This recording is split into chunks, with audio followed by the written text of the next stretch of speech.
ಸಮಸ್ತ ವೀಕ್ಷಕ ಬಂಧುಗಳಿಗೂ ಹಾಗೂ ಎಲ್ಲ ನನ್ನ ಸಿಬ್ಬಂದಿ ವರ್ಗಕ್ಕೂ ಒಳ್ಳೆಯದಾಗಲಿ, ಶುಭವಾಗಲಿ. ಈ ವರ್ಷದ ಚಂದ್ರಗ್ರಹಣ, ಕಡೆಯ ಚಂದ್ರಗ್ರಹಣ, ಕಷ್ಟ ಬಂದಂತಹ ಅವರ ಮುಖ ನೋಡಿದ್ರೆ ಗೊತ್ತಾಗುತ್ತೆ ಅವರ ಏನೋ ಒಂದು ಬಾಧೆಯಲ್ಲಿದ್ದಾರೆ, ಏನೋ ಸಂಕಷ್ಟದಲ್ಲಿದ್ದಾರೆ, ಕಷ್ಟದಿಂದ ಅವ್ರನ್ನ ಹೊರ ತರಬೇಕು ಅಥವಾ ಹೊರಗಡೆ ಬರಬೇಕು ಎಂಬತಕ್ಕಂಥದ್ದು ಅಷ್ಟೇ ಚಿಂತನೆ ಇರುತ್ತೆ. ಹಾಗೆ ಚಂದ್ರನಿಗೆ ಸಂಭವಿಸುವಂತಹ ರಾಹುಗ್ರಸ್ತ ಚಂದ್ರಗ್ರಹಣ. ಅದರಿಂದ ಯಾವುದೇ ಗ್ರಹಣ ಪ್ರಕ್ರಿಯೆಗಳಲ್ಲಿ ಗ್ರಹಣಕ್ಕೆ ತನ್ನದೇ ಆದಂತಹ ಬೆಳಕಿರುವುದಿಲ್ಲ. ಇಲ್ಲಿ ಚಂದ್ರ ತೇಜೋಮಯವಾಗಿರ್ತಕ್ಕಂಥವನು, ಜೊತೆಗೆ ಮಾತೃಕಾರಕನು, ಜಲಕಾರಕನು, ವಿಶೇಷವಾಗಿರ್ತಕ್ಕಂಥ ಭವಿಷ್ಯವನ್ನ ನಿರ್ಣಯಿಸಬೇಕಾದ್ರೆ ಚಂದ್ರನಿಂದ ಮಾತ್ರಲೇ ಸಾಧ್ಯ. ಹಾಗಿರ್ಬೇಕಾದ್ರೆ ಚಂದ್ರ ಅನುಗ್ರಹ ಇರ್ತಕ್ಕಂಥ ಕಾಲ, ಚಂದ್ರನಿಗೆ ಬಡಿಯುವಂತಹ ಈ ಗ್ರಹಣ ಪ್ರಕ್ರಿಯೆ ಚಂದ್ರನಿಗೆ ಹೇಗೆ ದೋಷ ಉಂಟಾಗುತ್ತೋ, ಚಂದ್ರ ಹೇಗೆ ಕತ್ತಲಾಗ್ತಾನೋ, ಚಂದ್ರ ಹೇಗೆ ತನ್ನಲ್ಲಿರ್ತಕ್ಕಂಥ ನೋವು ನೋಡ್ತಾನೋ, ಹಾಗೆ ಚಂದ್ರನ ಆನುವಂಶಿಕವಾಗಿ ಅಂದ್ರೆ ಯಾರ್ಯಾರು ನಾಳೆ ರಾಶಿಫಲದಲ್ಲಿ ಚಂದ್ರನಿಗೆ ವಿಶೇಷವಾದಂತಹ ಸ್ಥಾನದಲ್ಲಿ ಆ ರಾಶಿ ಮೇಲೆ ಭವಿಷ್ಯ ಇರುತ್ತೋ ಅವರು ಈ ಕಷ್ಟದಲ್ಲಿರ್ತಾರೆ. ಗ್ರಹಣ, ಸೂರ್ಯಗ್ರಹಣ ಆಗಲಿ, ಚಂದ್ರಗ್ರಹಣ ಆಗಲಿ, ಯಾವುದೇ ಗ್ರಹಣ ಆದ್ರೂ ಗ್ರಹಣ ಅಂತ ಆದಾಗ ಅದು ಸಮಸ್ಯೆರೇ, ಅದು ಲಾಭ ಆಗ್ತಕ್ಕಂಥದ್ದಲ್ಲ. ಆದರೆ ಅದರಲ್ಲಿ ಒಂದಷ್ಟು ರಾಶಿ ನಕ್ಷತ್ರಗಳಿಗೆ ಜಪ ತಪ ಅನುಷ್ಠಾನಗಳನ್ನು ಮಾಡಿ ಸಾಧ್ಯವಾದಷ್ಟು ಧರ್ಮ ಮಾರ್ಗದಲ್ಲಿ ನಡೆಯೋದ್ರಿಂದ ಒಂದಷ್ಟು ಹೆಚ್ಚಿನ ಯಶಸ್ಸನ್ನ ಸಿದ್ಧಿಪಡಿಸ್ಕೊಳ್ಬಹುದು. ಇಲ್ಲಿ ರಾಹುಕೇತುಗಳು ಯಾವತ್ತೂ ಒಬ್ಬರ ಪಕ್ಕದಲ್ಲಿ ಒಬ್ರು ಬಂದು ನಿಲ್ಲೋದಿಲ್ಲ. ಅವ್ರು ಯಾವತ್ತೂ ಮೂಲೆ ಮೂಲೆಗಳಲ್ಲೇ ನಿಲ್ಲುವಂತಹವ್ರು. ಜೊತೆಗೆ ನಾಳಿನ ಗ್ರಹಣ ಇದು ನಮ್ಮ ಭಾರತಕ್ಕೆ ಕಾಣುವುದಿಲ್ಲ. ಇಲ್ಲಿ ಒಂದು ವಿಶೇಷತೆ ಸ್ಪಷ್ಟವಾಗಿ ಹೇಳ್ತಿರ್ತಕ್ಕಂಥ ಮಾತು, ನಾಳಿನ ಗ್ರಹಣ ಭಾರತಕ್ಕೆ ಕಾಣುವುದಿಲ್ಲ, ಆದರೆ ಗ್ರಹಣ ಇದೆ, ಇದು ಸತ್ಯ. ಗ್ರಹಣ ಇರೋದ್ರಿಂದಲೇ ಗ್ರಹಣದ ಒಂದಷ್ಟು ಅನುಷ್ಠಾನಗಳನ್ನು ಮಾಡಿಕೊಳ್ಳೋದು ಯಶಸ್ಸಿಗೆ ದಾರಿಯಾಗುತ್ತೆ ವಿನಃ ಅದು ತೊಂದರೆ ಆಗ್ತಕ್ಕಂಥದ್ದಲ್ಲ. ಯಾವುದೇ ದೇವತಾರಾಧನೆಗಳನ್ನ, ದೇವರ ಪೂಜೆಯನ್ನ ಯಾರು ಶ್ರದ್ಧಾಭಕ್ತಿಯಾಗಿ ಮಾಡಿದ್ರೆ ಅದರ ಫಲಗಳನ್ನ ಶೀಘ್ರವಾಗಿ ಸಿದ್ಧಿಪಡಿಸ್ಕೊಳ್ಬಹುದು. ಹಾಗಾಗಿ ನಾಳಿನ ಚಂದ್ರಗ್ರಹಣ ಕಾಲದಲ್ಲಿ ಶಿವನ ಆರಾಧನೆ, ಜೊತೆಗೆ ಯಾರು ಅವರವರ ಹಿಂದೆ ಗುರುಗಳು ಅಥವಾ ಅವರ ಯಾರು ಹಿರಿಯರು ಒಂದು ಉಪದೇಶ ಕೊಟ್ಟಿರ್ತಾರಲ್ಲ, ಅಂತಹ ಉಪದೇಶದ ಮಂತ್ರಗಳನ್ನ ಗ್ರಹಣ ಕಾಲದಲ್ಲಿ ಜಪಿಸೋದ್ರಿಂದ ಮತ್ತಷ್ಟು ವೇಗವಾಗಿ ಅವರ ಮನೋಕಾಮನೆಗಳನ್ನು ಸಿದ್ಧಿಪಡಿಸ್ಕೊಳ್ಬಹುದು. ಚಂದ್ರ ಒಬ್ಬನೇ, ಸೂರ್ಯ ಚಂದ್ರರು ಒಬ್ಬೊಬ್ಬರೇ. ಆ ಸೂರ್ಯ ಚಂದ್ರ ಒಬ್ಬೊಬ್ಬರೇ ಇದ್ದಾಗ ಆಗ ಸಂಭವಿಸುವಂತಹ ಗ್ರಹಣ ಇದು ನಮ್ಮ ಸಂಬಂಧ ಇಲ್ಲ, ಚಂದ್ರನಿಗೆ ಉಂಟಾಗುವಂತಹ ದೋಷಗಳು ನಮಗಿಲ್ಲ, ಅಥವಾ ಇದರಿಂದ ಗ್ರಹಣ ದೋಷ ನಮಗೇನು ಬರೋದಿಲ್ಲ ಅಂದ್ರೆ ಅದು ಹೇಗಾಗತ್ತೆ? ಒಂದು ಚಿಂತನೆ ಮಾಡಿ ನೋಡಿ. ಚಂದ್ರ, ಸೂರ್ಯ ಇದು ನಮ್ಮ ದೇಶಕ್ಕೆ ಬೇರೆ ಇದ್ದು ಹೊರದೇಶಕ್ಕೆ ಬೇರೆ ಇದ್ದಿದ್ರೆ ಆಗ ಅದರ ಬಗ್ಗೆ ಒಂದು ಚಿಂತನೆ ಇರ್ತಿತ್ತು. ಹೊರದೇಶದಲ್ಲಿ ಹೋದ್ರೂ ನಮಃ ಸೂರ್ಯಾಯ ಚಂದ್ರಾಯ ಮಂಗಳಾಯ ಬುಧಾಯ ಚ ಗುರು ಶುಕ್ರ ಶನಿಭ್ಯಶ್ಚ ರಾಹವೇ ಕೇತುವೆ ಎನ್ನವಃ. ಭಾರತದಲ್ಲಿದ್ರೂ ಒಬ್ಬನೇ ಚಂದ್ರ, ಅಮೆರಿಕಾಲಿದ್ರೂ ಒಬ್ಬನೇ ಚಂದ್ರ. ಆ ಚಂದ್ರನಿಗೆ ನಮ್ಮ ಭಾರತಕ್ಕೆ ಇದು ಕಾಣದಿರ ಇರ್ತಕ್ಕಂಥದ್ರಿಂದ ಗ್ರಹಣದ ಆಚರಣೆಗಳು ಕೆಲವು ನಿಲ್ಲಿಸಿರಬಹುದು, ಅಂದ್ರೆ ಇಲ್ದಿರ ಇರಬಹುದು. ಆದರೂ ಗ್ರಹಣ ದೋಷ ಎಂಬತಕ್ಕಂಥದ್ದಿದೆ, ಅದರಿಂದ ಉಂಟಾಗುವಂತಹ ದೋಷಗಳು ಸಾಕಷ್ಟು ಎದುರಾಗ್ತಿರುತ್ತೆ. ಅದಕ್ಕೆ ಪರಿಹಾರ ಬೇಕಾಗಿದೆ.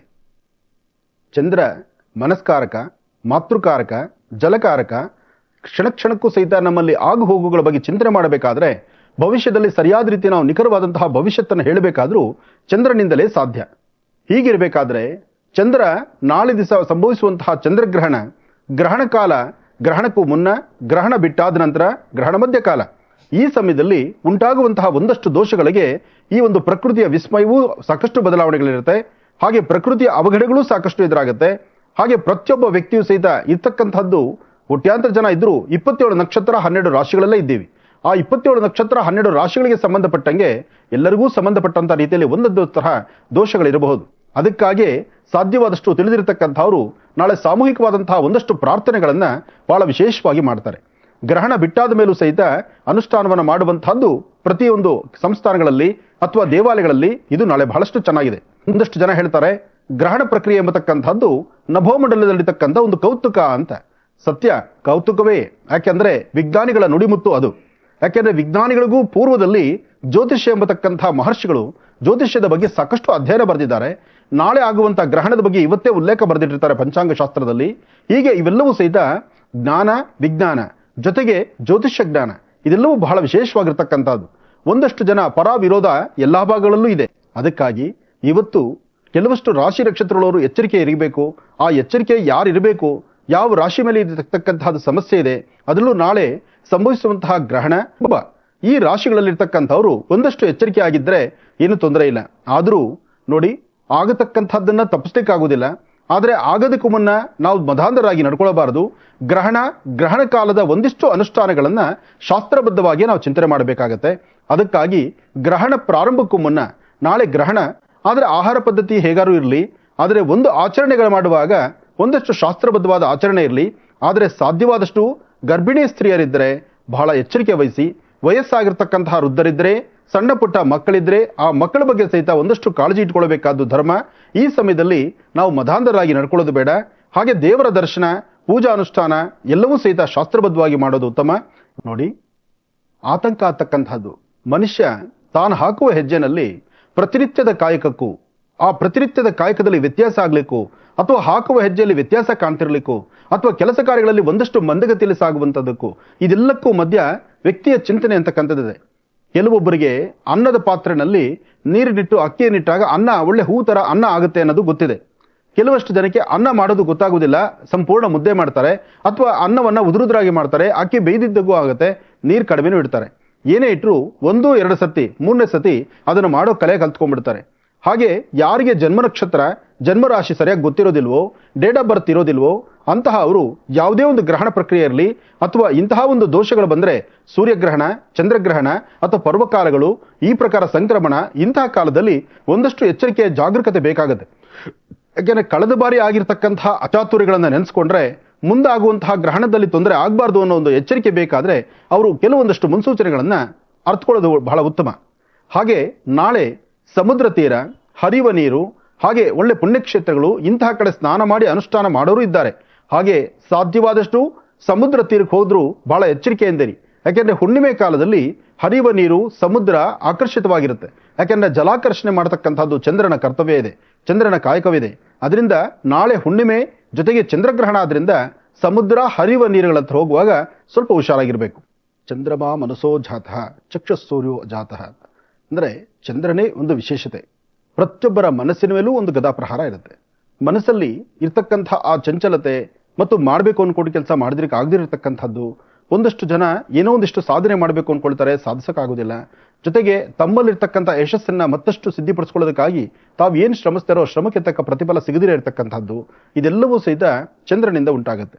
ಅಂತಹದ್ರಲ್ಲಿ ಗ್ರಹಣ ಕಾಲದಲ್ಲಿ ಇರ್ತಕ್ಕಂಥ 27 ನಕ್ಷತ್ರ 12 ರಾಶಿಗಳಲ್ಲಿರ್ತಕ್ಕಂಥವ್ರು ಸಹಿತ ಒಂದಷ್ಟು ಎಚ್ಚರಿಕೆ ವಹಿಸಬೇಕು. ಯಾಕೆಂದ್ರೆ ಪ್ರತಿಯೊಬ್ಬರ ಜಾತಕಕ್ಕೂ ಚಂದ್ರ ಬೇಕು. ಚಂದ್ರನಿಂದಲೇ ಭವಿಷ್ಯ. ಪ್ರತಿ 2.5 ಗಂಟೆಗೆ ಒಂದು ಕಾಲ ಚಂದ್ರನ ಆರಾಧನೆ ಮಾಡತಕ್ಕಂಥದ್ದು, ಚಂದ್ರನಿಂದಲೇ ಭವಿಷ್ಯ ನಿರ್ಣಯಿಸ್ತಕ್ಕಂಥದ್ದು ಇದು ಜ್ಯೋತಿಷ ಧರ್ಮ.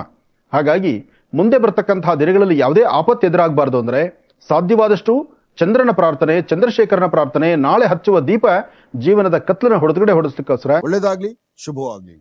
ಮೇಷರಾಶಿ, ಮೇಷಲಗ್ನ.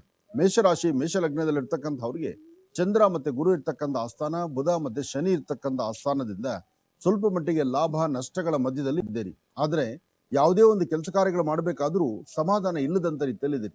ಸಣ್ಣ ಸಣ್ಣ ವಿಚಾರಕ್ಕೂ ಸಹಿತ ಮನಸ್ತಾಪಗಳಂತಕ್ಕಂಥದ್ದು ಆಗಿಂದಾಗ್ಲೇ ಎದುರಾಗ್ತಾ ಇದೆ.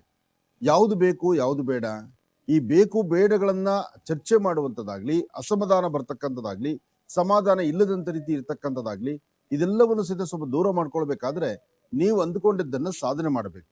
ಹಾಗೆ ತೃಪ್ತಿಕರವಾದಂತಹ ಬದುಕು ಕಟ್ಕೊಳ್ಬೇಕು. ಯಾವುದೇ ಒಂದು ಯೋಗ ಫಲ ನಿಮ್ಮದಾಗಬೇಕಾದ್ರೂ ಮೊದಲು ನಿಮ್ಮ ಆಲೋಚನೆ ಇದೆಯಲ್ಲ, ನಿಮ್ಮ ಆಲೋಚನೆಯನ್ನ ಸರಿಯಾದಂತ ಕ್ರಮಬದ್ಧವಾಗಿ ಇಟ್ಕೊಳ್ಬೇಕು.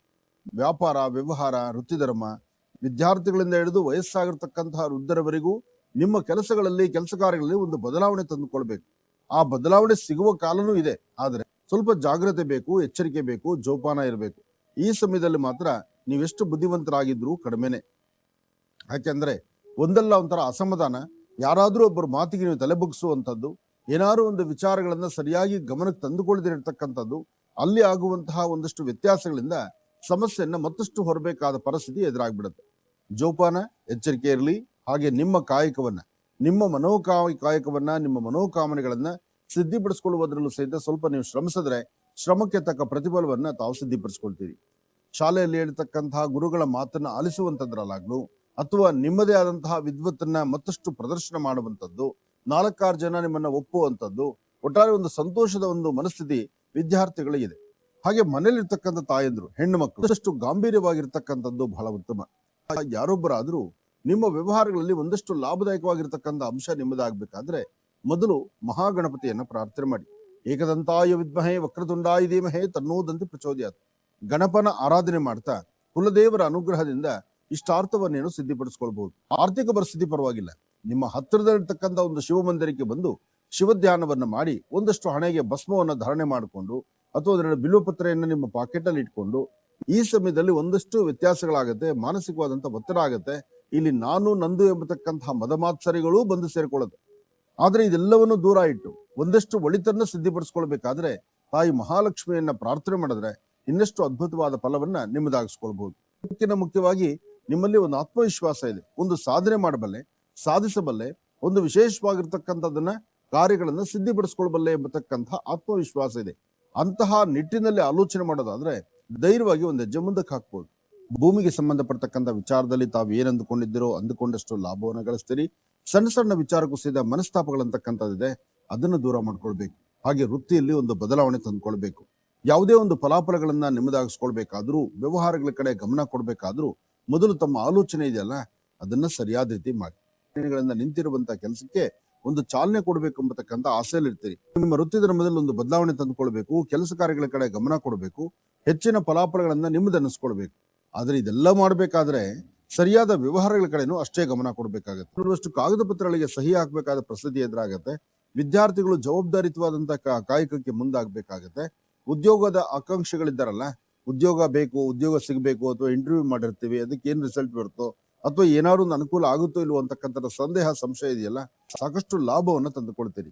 ಯಾವುದೇ ಕೆಲಸ ಮಾಡಬೇಕಾದ್ರೂ ಸ್ವಲ್ಪ ತಾಳ್ಮೆಯಿಂದ ವರ್ತನೆ ಮಾಡಿದ್ರೆ ಹೆಚ್ಚಿನ ಫಲಗಳನ್ನ ನಿಮ್ಮದಾಗಿಸ್ಕೊಳ್ತಕ್ಕಂಥ ಯೋಗ ಫಲ ನಿಮ್ಮ ಭವಿಷ್ಯದಲ್ಲಿದೆ. ಏನೇ ಕೆಲಸ ಮಾಡಬೇಕಾದ್ರೂ ಸ್ವಲ್ಪ ತಾಳ್ಮೆಯಿಂದ ವರ್ತನೆ ಮಾಡಿ. ಯಾಕಂದ್ರೆ ದುಡುಕಿ ತೀರ್ಮಾನ ತಂದ್ಕೊಂಡ್ರೆ ಅದು ಕೆಲಸ ಆಗುವಂತದಲ್ಲ.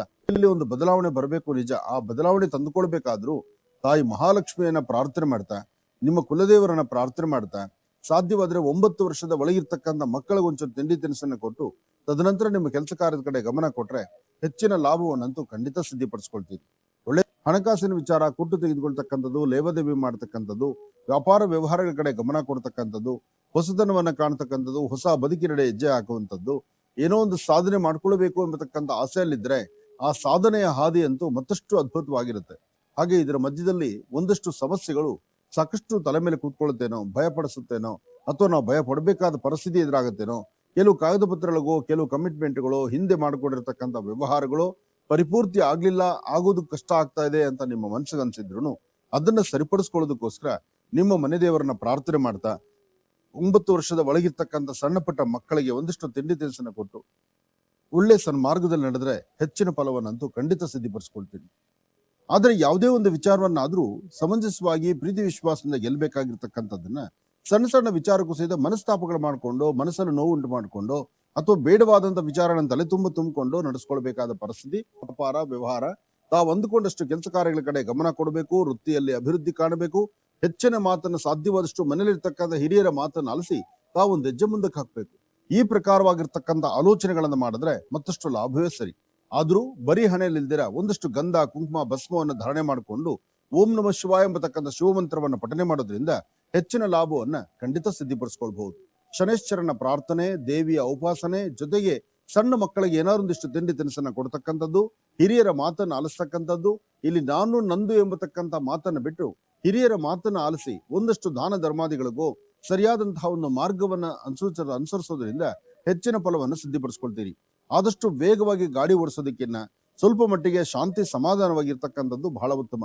ಜವಾಬ್ದಾರಿಯುತವಾದಂತಹ ಕಾಯಕವನ್ನ ನಿಭಾಯಿಸಬೇಕು ಅಂತದ್ದಾಗ್ಲಿ, ವಿದ್ಯಾರ್ಥಿಗಳು ಶಾಲಾ ಕಾಲೇಜಿಗೆ ಹೊರಡುವಂತಹ ಕಾಲಕ್ಕೂ ಮುನ್ನ ಮನೇಲಿರ್ತಕ್ಕಂಥ ನಿಮ್ಮ ಮಾತೃಶ್ರೀ, ನಿಮ್ಮ ತಾಯಿಯ ಪಾದ ಮುಟ್ಟಿ ನಮಸ್ಕಾರ ಮಾಡ್ಕೊಂಡು ಹೊರಡುವಂತದ್ದಾಗ್ಲಿ, ಯಾವುದೇ ವೃತ್ತಿ ಧರ್ಮದಲ್ಲಿದ್ದವರಾದ್ರೂ ಒಂದಷ್ಟು ಅಭಿವೃದ್ಧಿಯತ್ತ ತಾವು ನಡೆಯಬೇಕಾದ್ರೆ ಮೊದಲು ಮನೆ ದೇವರ ಪ್ರಾರ್ಥನೆ, ಗುರು ಹಿರಿಯರ ಆಶೀರ್ವಾದ, ಇದರ ಜೊತೆಗೆ ನೀವು ಮಾಡುವಂತ ಕೆಲಸ ಕಾರ್ಯಗಳಲ್ಲಿ ಒಂದು ಬದಲಾವಣೆ ತಂದುಕೊಳ್ಬೇಕು. ಹಾಗೆ ಯಾವುದೇ ವೃತ್ತಿ ಧರ್ಮದಲ್ಲಿದ್ದವರಾದ್ರೂ ಏನಾರು ಒಬ್ರು ಮಾರ್ಗದರ್ಶಕರು ಸರಿಯಾದಂತ ಮಾರ್ಗಸೂಚಿಯನ್ನು ಹೇಳಿದ್ರೆ ಅಥವಾ ಮಾರ್ಗಸೂಚಿಯನ್ನು ಹೇಳುವಂತ ಕಾಲಕ್ಕೆ ನೀವು ತಲೆಬುಗ್ಸಿ ನಿಂತರೆ ಖಂಡಿತ ಹೆಚ್ಚಿನ ಫಲವನ್ನು ಸಿದ್ಧಿಪಡಿಸ್ಕೊಳ್ತೀರಿ. ಆರೋಗ್ಯದ ಕಡೆ ಮಾತ್ರ ಸ್ವಲ್ಪ ಜಾಗೃತರಾಗಿರಿ, ಬಿಟ್ರೆ ವ್ಯವಹಾರಗಳಲ್ಲಿ ಅಧಿಕವಾದಂತಹ ಲಾಭವನ್ನೇ ತಂದುಕೊಳ್ತೀರಿ. ಹಣಕಾಸಿನ ಬಗ್ಗೆ ಭಯಪಡಬೇಕಾದಿಲ್ಲ, ಮಟ್ಟಿಗೆ ಲಾಭವನ್ನು ತಂದುಕೊಳ್ತೀರಿ. ನಿಮ್ಮ ಕುಲದೇವರ ಪ್ರಾರ್ಥನೆ, ಮನೇಲಿರ್ತಕ್ಕಂಥ ಮಾತಾಪಿತೃಗಳ ಆಶೀರ್ವಾದ, ನೀವು ತೆಗೆದುಕೊಳ್ಳುವಂತ ನಿರ್ಣಯ, ಇದೆಲ್ಲವೂ ಗುರುವಿನ ಅನುಗ್ರಹದಿಂದ ಹೆಚ್ಚಿನ ಫಲವನ್ನ ತಾವು ಸಿದ್ಧಿಪಡಿಸ್ಕೊಳ್ತೀರಿ. ಒಳ್ಳೆಯದಾಗ್ಲಿ, ಶುಭವಾಗ್ಲಿ.